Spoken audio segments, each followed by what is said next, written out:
Are you scratching your head about what your babies and little ones should be eating for their first semi-solid foods?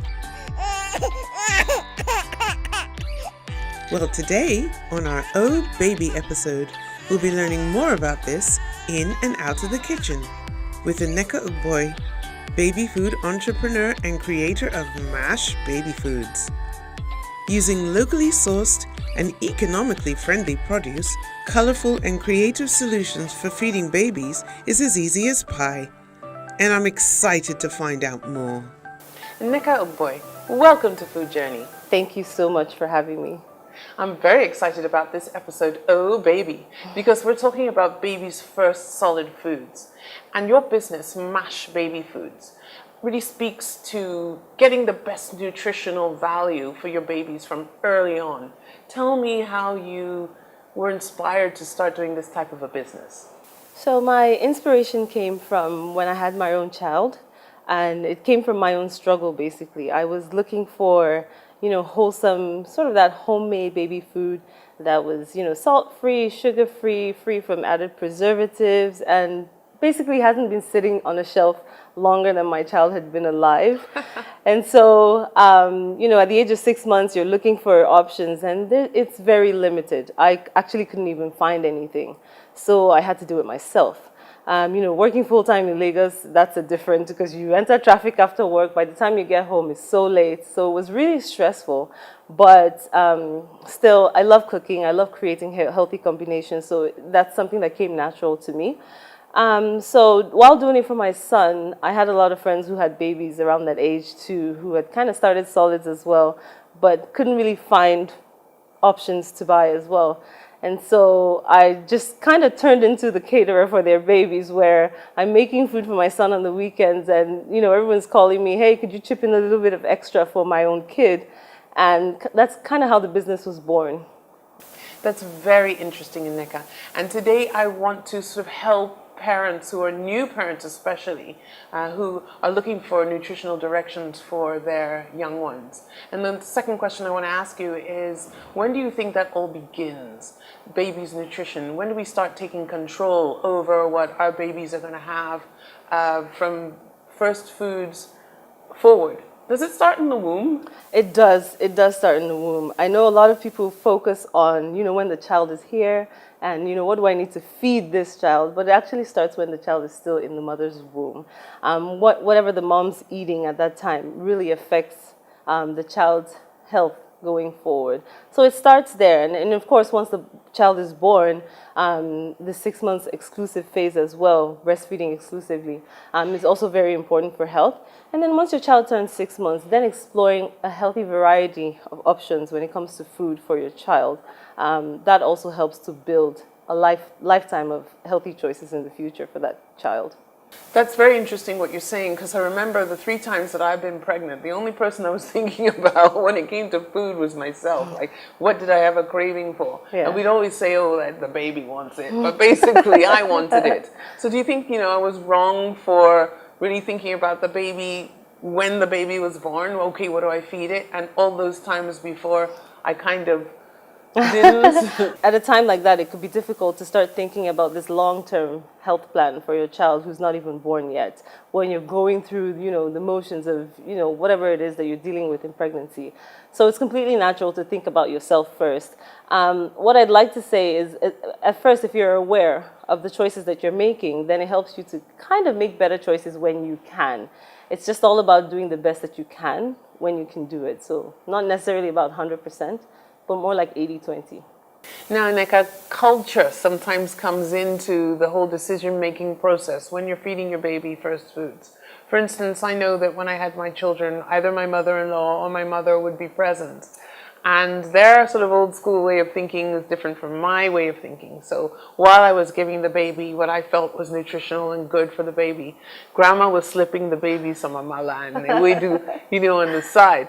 And I'd sort of panic and think, what do I do? But at the same time, I couldn't go to my mother-in-law or mom and say, look, don't give them this, because it's their little thing. Yes. How afraid should we be as new parents when we see those types of little things slipping in? Well, I don't think you should worry too much. I mean, those things are going to happen.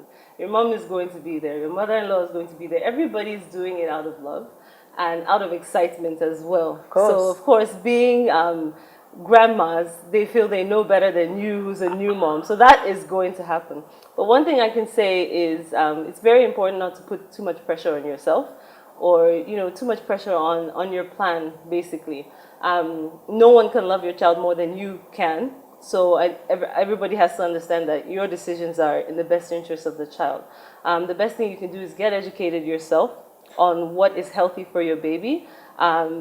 It's the internet age. On the internet, you can find a lot of useful information on the World Health Organization's page on feeding young children, and that is very brief and concise that everyone can understand. Yes, there will be moments that grandmas will be grandmas and they want to give their grandchild a treat or whatever.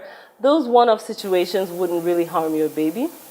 Just chuck it in the bin of, it's a variety of foods. Exactly. So in the long run, it's not detrimental to your child's health. Don't be too strict, don't get too excited when that happens. Yes, yeah. Definitely. Okay. So now moving further forward, we're talking about health. Now you're having control over what your baby's eating from an early age, and you continue in that way, in a healthy way. How does that affect behavior, and how does that affect mental health? The foods that you give your children from early on? It's really very important because whatever you start your child with kind of helps them build a relationship with food going forward. So you're not always going to be there for your child to make choices. At the early stage, it's our responsibility to teach them how to make those choices. And by teaching them, it's not really dictating to them what's healthy and what's not. You kind of have to live by example as well. So this is a journey that would involve even the parents, and if there are older kids in the home, it involves everybody. Let's move towards toddlers now, and the age where they start being more vocal, and they can say, and they have more choice. They say, Mom, I don't like this. I don't want to eat it. How much do you think that we need to involve children in the decision-making process when it comes to what I'm going to eat? It's natural for a child not to like a certain thing. Even us adults, there's certain foods that we don't enjoy eating as well. That's completely natural. But with children, sometimes they may not just like the way that it's being presented. So maybe you boiled it rather than grilling it, or it might be the presentation. It might just be the texture that it's served, maybe whole as opposed to grated. So, you can play with different things like that so that the child has options to try that certain food that you're trying to introduce to them. And they find a way of loving it at the end of the day. Another important part of that process is to educate your child on the benefits of food to their bodies. Children they're like sponges. They just absorb everything that you tell them, right? So just educate them on the importance of the nutrients that food has to offer, how it's going to help them to grow and be strong and, to succeed in life. I was a teacher for over 20 years, and I happened to teach kids from sort of the age 6 to 7 to up to the age 18. And I found that with the little kids especially, a lot of them presented behavioral difficulties. Very often teachers tend to think, oh, that's just the way the child is. The child is stubborn, or the child is lazy when you see a child sleeping. Seldom do people equate those behaviors to what the child ate. So what do you think the important things are to make sure children have when they're going to school in the morning, say 6 or 7 years old? Very important. Kids need a balanced diet. So they need foods that will supply them with enough energy to get through the day. Enough nutrients, so your vitamins, you give them your vegetables, your fruits, and just kind of like a wholesome meal. What you don't want to do, or what you want to try to avoid, is too much sugar. And by sugar, I mean like the refined sugar, so your fruit juices or your cookies, and just overdosing on things like that. Because what happens is a child naturally is a ball of energy. So they're going to be bouncing off walls And you don't regardless. need to give them extra energy. You don't need for to the give them classroom. anything. So Exactly. when you add those artificial sugars to their diet, what happens is a rush and then a crash. So you have a child who's either on this side where they can't focus in class because they're just all over the place, or who's on the decline, just wants to sleep. You hear a child telling you, I'm so tired. And you know, it shouldn't be that way. They naturally have a lot of energy. So just kind of watch the diet, especially when it comes to sugar, and see what you can reduce in terms of that child's diet. Now, you mentioned sugar, and I know sugar is like the enemy, especially when it comes to developing later on in life, some of the major diseases that people suffer from. Besides sugar, sugar being the biggest, and by sugar again I mean the refined sugars here. So kids need natural sugars as part of their diet. Things that occur in fruits. Like fruits and carbohydrates have things Exactly. that turn to sugars as well. So that's fine. It's just the refined ones that we're talking about. So your fruit juices and cookies and things like that. But in addition to sugar, salt is also a problem as well. I also understand that for children under 1 year old, that salt is very, very dangerous for them. Very dangerous, and which is why I say that salt is actually a big issue that people are unaware of. Kids under 1 shouldn't be having any salt in their diet, any added salt, sodium in their diets. And so a lot of times you find even when parents are cooking it for their kids at home, they're like, well, this food doesn't taste that nice, because you're using your own taste buds to judge. But it can actually damage the kidneys of your baby under 1. So it's very important to stress that you just leave the salt out until at least age 1. So now, let's say I've gotten it wrong, so to speak, that I haven't started early enough with being involved in my child's nutrition and what that means for the health of the child. Now, my child's maybe 6 or 7, and they're on the podgy side. They're getting fat, really. So how do I turn it all around? How do I begin controlling the future of that child so the child just doesn't become obese? So it's very important, first of all, to realize or to recognize that living a healthy lifestyle it's a lifelong plan. So whether you didn't start when your child was 6 months, or it really doesn't matter. What matters is going forward. So the first thing that you want to do is to get educated as a family. So that's yourself, your spouse, and other children in the house, because this plan is going to be a plan that affects everybody. You know, if you want your child to eat healthier, you can't just offer them an apple and while you're eating Everybody pizza. else is eating pizza. You know, everybody else is having pizza and ice cream, and then this child is like, yes, take an apple. It doesn't work that way. So you kind of have to lead by example, and the entire family has to be on board with the plan. So you don't want to just dump everything on them. So, you know, if they were having three different snacks a day that you feel are not very good for them, you can start with one, just changing one thing first. And then as they adopt to that, then you can gradually move on to another. So now I'm very intrigued to know about your process with MASH baby foods. What is it that you do that's different from, say, something I could pick up from the supermarket?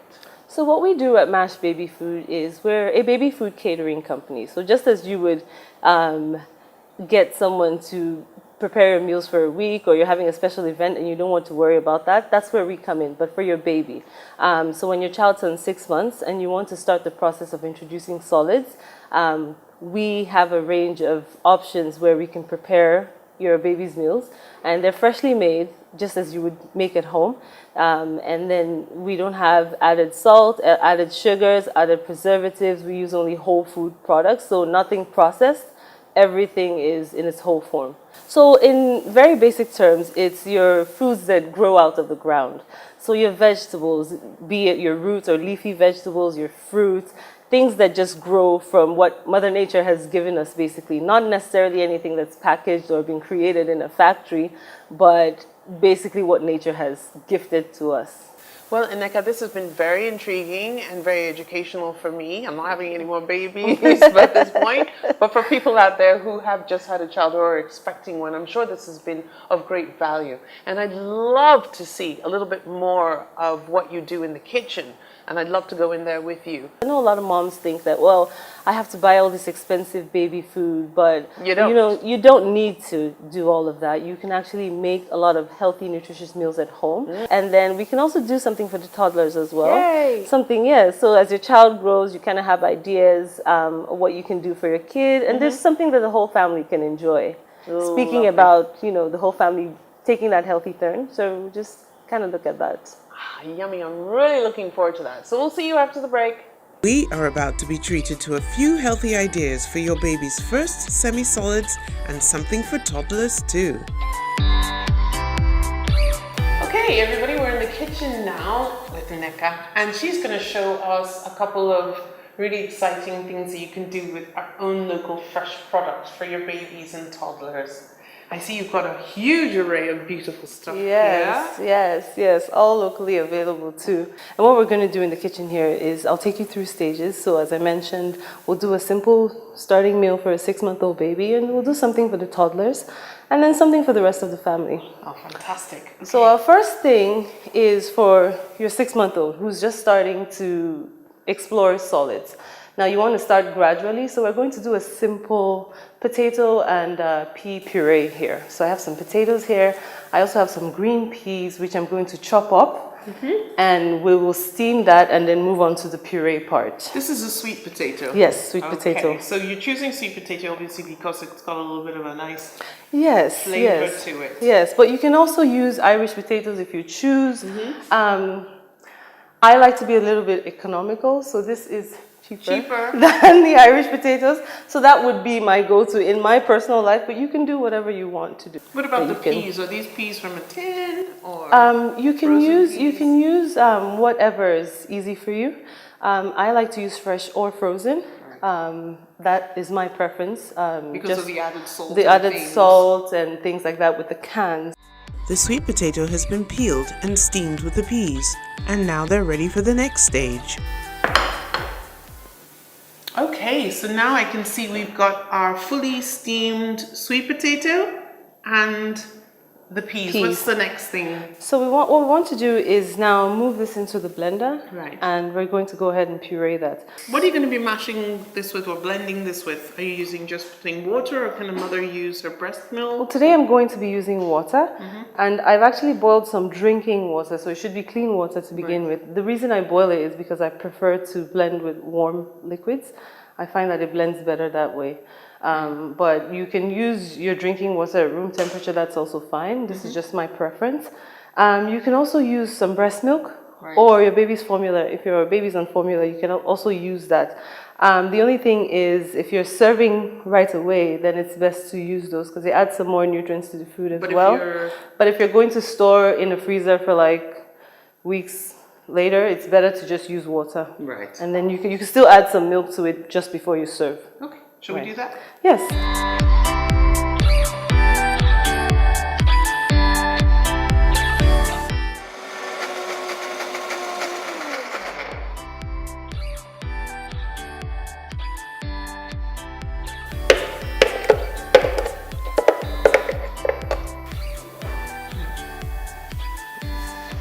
So this looks really interesting, I'll say. The texture, of course, is baby texture. Yes. And one thing I like about this also is that we're dealing with things that are good for the alimentary canal. Things that will kind of keep baby regular. Yes, yes. Yeah. Would Sweet you say potatoes is big for that. It's big for that. Very for easy to moving your digest, bowels. and it's great for the babies. Would you say that this is a portion size for a 6-month-old? Yes, so generally this is a portion size for a 6-month-old who has started eating. The first few times that you try something or that a mom tries something for their babies, you just want to start with like 2 tablespoons. Just to kind of get a feel of your baby's appetite. But children are very good at letting you know when they're full or if they're still hungry. They'll clamp their mouth So shut. exactly. So it's usually best to go with their cues and just kind of don't force your own ideas on portion sizes. But generally about half a cup, 125 ml is what you want to do. I'd like to taste this. Oh yes, you can, of course. Go ahead and do that. Shall I use the baby spoon? Yes, you can. This big mouth and this baby spoon, okay? Baby food, cheers. Yes, cheers. So that would be a sweet potato and pea puree, and a 6-month-old would gobble that down. A 6-month-old would gobble that down. I don't know about me as an adult gobbling this down. Yes. But I can see where this sort of very plain and natural taste would appeal. Yes. Delicious, actually. So what we want to do is to get them excited about natural flavors first. That's why you skip, besides salt being, dangerous for the kidneys and all of that, but you skip all of that so that they can appreciate the food first. And the real taste And of the real food. taste, yes. Fantastic. So mummies, off you go. Make something nice and fresh and delicious. For And your easy. babies. And easy. And economical. Exactly. The next recipe was going to be something for the older babies, the toddlers squad. The ingredients have a little bit more punch, a flavor base of dry spices, and warm flavors. Green pepper is sliced and chopped into little pieces. The pumpkin with its hard exterior is first cut, peeled, de-seeded, and steamed with garlic and turmeric, and finally blended and set aside. The chicken pieces are bite-sized, just right for the little mouth, and have been steamed with our dry spices. Now, one by one, the other ingredients are added.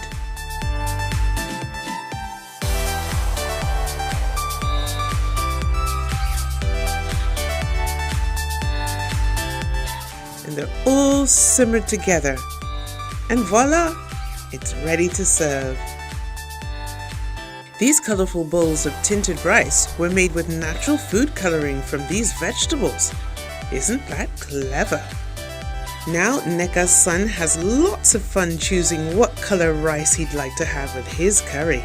Wow, Nneka, this looks incredible. Thank you. Kitty chicken coconut curry. Yes. I love it. And I love the presentation. You've got your little bit of fruits there for afters. Yes. And this, and a very small fork for a very big mouth. Yes. So shall I have a go? Yes, please. Dine to. I'm going to taste the chicken first. So this is actually really good because while this is for toddlers, you can even do it for your younger kids without the salt, where you can just puree or blend it lightly so that there's some texture to it. Like it? So the pumpkin is actually So good. Yeah. The pumpkin thickens. Yes. Yeah. I'm going to try this with the rice. With the rice. So this is something easy. You can serve with rice, potatoes, spaghetti. You can do it with a lot of different things. Absolutely beautiful. I have a food allergy question that I've been dying to ask. A lot of children find out that parents find out that their children have bad reactions to some foods, so that's a food allergy. Yeah. How would you suggest to a parent that they could sort of monitor from an early stage what their child might be allergic to? That's a very, very important question because a lot of times we find those discussions happening. And what you need to do when you start out, which is what we tell moms or we tell parents all the time, that when you start out, you want to start out slow. So you want to start out with one ingredient and then build on to that. I know we're usually so excited to start making all of this for a 6-month-old. So it's like, eat this, eat everything, but you want to slow down. Right. You want to do it one at a time so that you can identify if there's any allergies. If you do one new food, or you can do 2 new foods per week, just give it a few days so that you can monitor your baby and then see how they respond. Our next and last recipe uses our local fruit, frozen banana, papaya, and milk. It's a treat for the whole family.